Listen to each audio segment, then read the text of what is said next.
Okay, so this is just meant to introduce you to magnetism and kind of where does it come from. So big first question is just where does magnetism come from? Burning question. And essentially, a magnetic field is created every time a charged particle moves.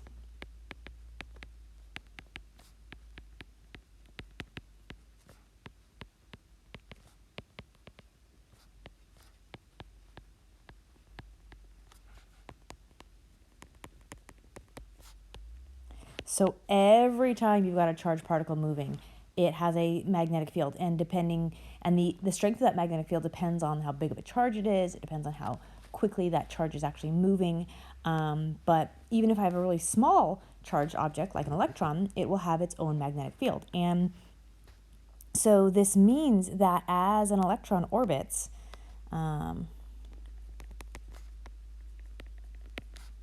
it creates a tiny magnetic field around it. So when an electron orbits the nucleus of an atom,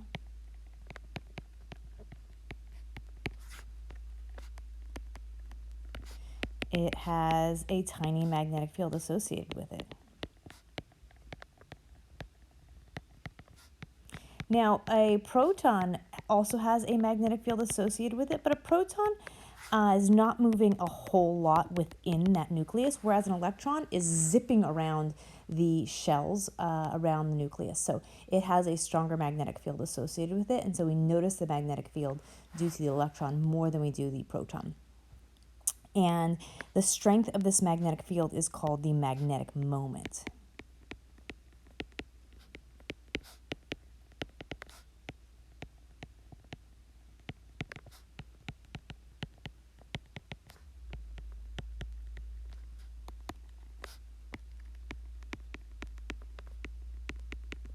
Magnetic moment. So I'm going to switch over to show you a simulation that models how an electron is moving around in an atom and then how that electron's spin is moving around.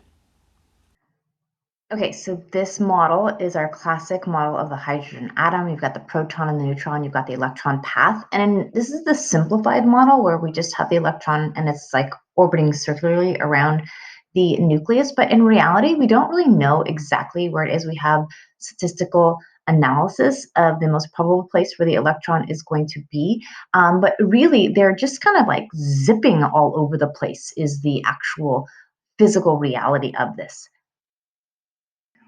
So here's a visual model of how the electron is orbiting in its path. Again, that we're looking at the simplified model of it just going in a circular orbit.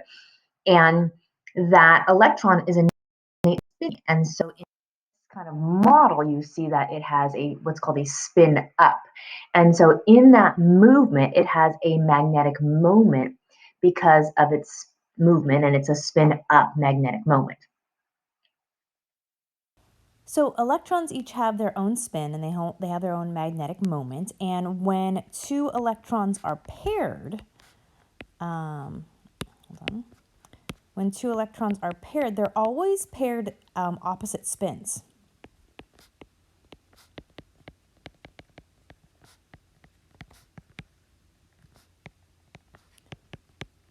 And you should have seen that in chemistry. Opposite pairs. So you should know that when they pair up in the orbital, you have a spin up with a spin down. So because their spins are in opposite directions,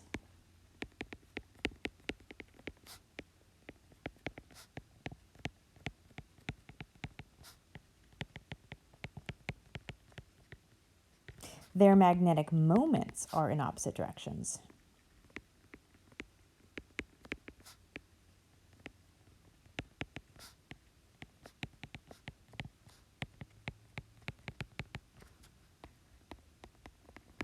Effectively canceling each other out.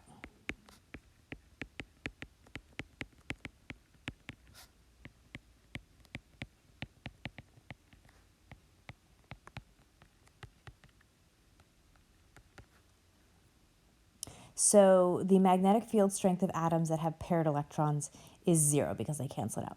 So I'm going to show you a simulation again that gives you a visual model of how those spins would cancel each other out. Now, when we have two electrons that are paired together in their orbital, their spins are in the opposite direction. And so you can see that rotation is opposite. So one is a spin up electron and one is a spin down electron. And they each have their own individual magnetic moment, but the net magnetic moment for that orbital is 0 because they're effectively canceling each other out. So in general, atoms that have paired electrons don't have a net magnetic moment.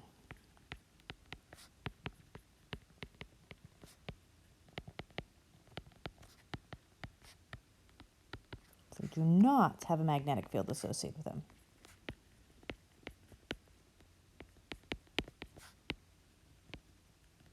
Because they cancel each other out.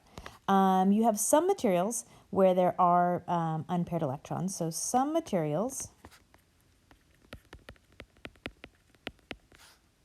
have a small attraction to a magnet.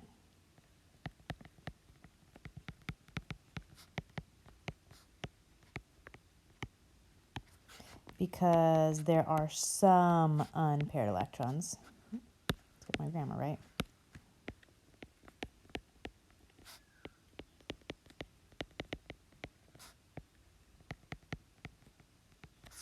And these are called paramagnetic materials.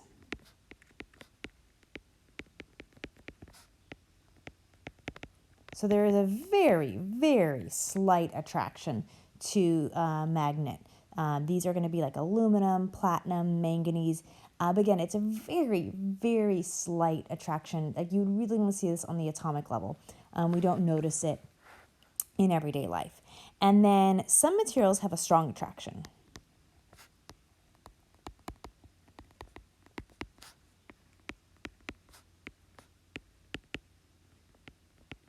To magnets. Because they have a lot of unpaired electrons.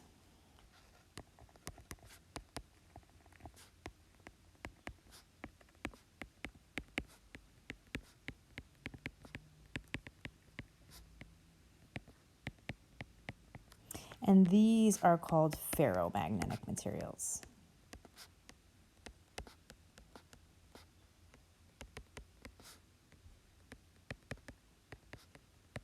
And it's called that because there's iron, cobalt, and nickel are the three materials that we see this property in. So within these materials, they have these regions of electrons, these unpaired electrons that have aligned spins. So these materials have what are called domains.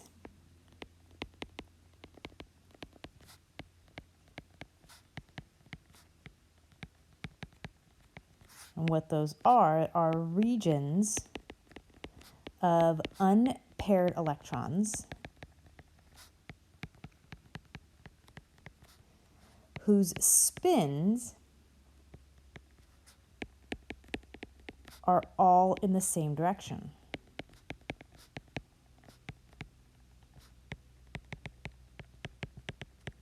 So there is a net magnetic moment in these materials.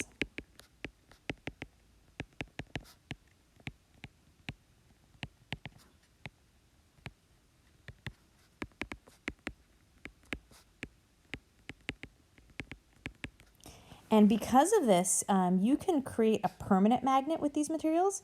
So if these materials are placed in an outside or an external magnetic field,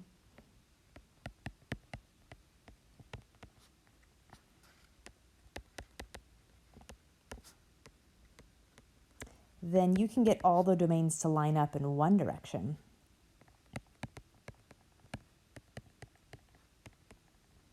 Sorry, I got to scroll up. So you can align all the domains in one direction to create a strong magnetic moment.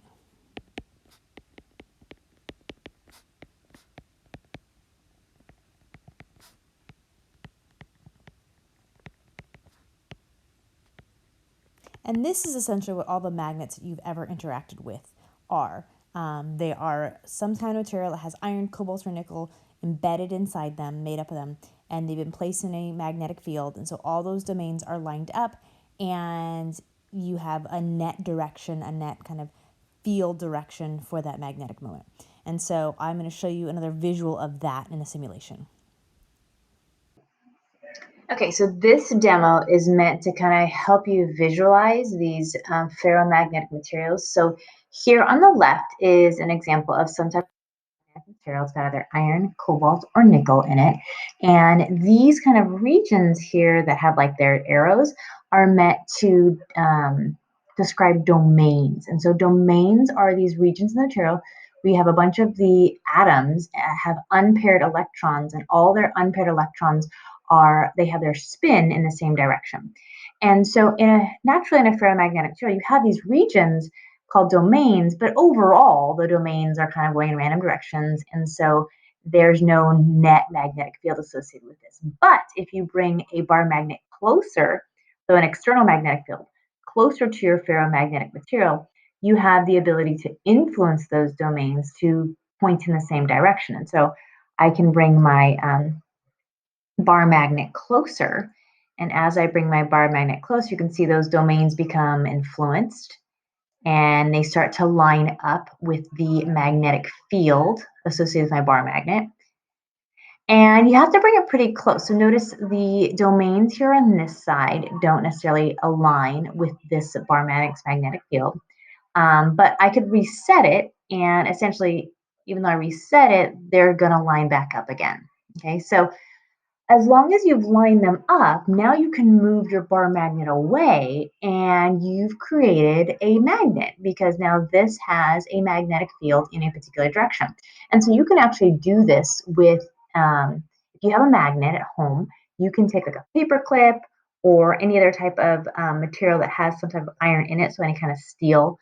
So usually like nails, paper clips, and you can place it on top of the bar magnet. And magnets at home are pretty weak, so it may take a little while for the domains to line up. But if you left it there overnight, the next morning you would pick up your little piece of metal, and it should be magnetized because you've aligned those domains.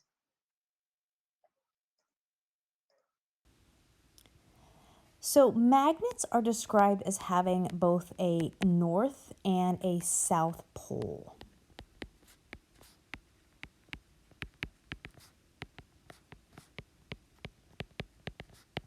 And a lot of times people mistakenly liken it to having a positive charge or a negative charge. And it's true that we're going to look at magnetic field lines, and there's a similarity between magnetic field lines and electric field lines, but there's a pretty key difference in polarity for a magnet and charge, in that there is what's called the law of poles. And this says that poles, let me go specific here, magnetic poles always appear in pairs.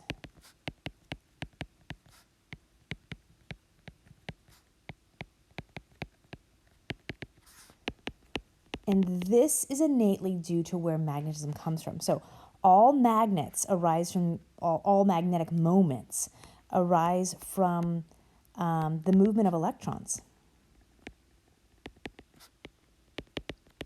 We'll say arise from the movement of charges.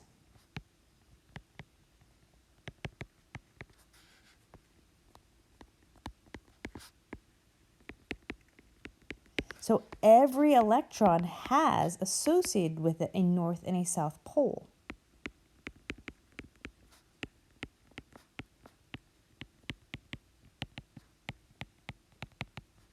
And that orientation of where its north pole is and where its south pole is depends on its spin. And you can't break an electron in half. So you can't split an electron. And so because you can't split an electron, you can't just have a north pole or a south pole. Like, they have to come together collectively because the two are collectively associated with the spin of an electron. Okay, so whenever you have a north pole, you have to have a south pole.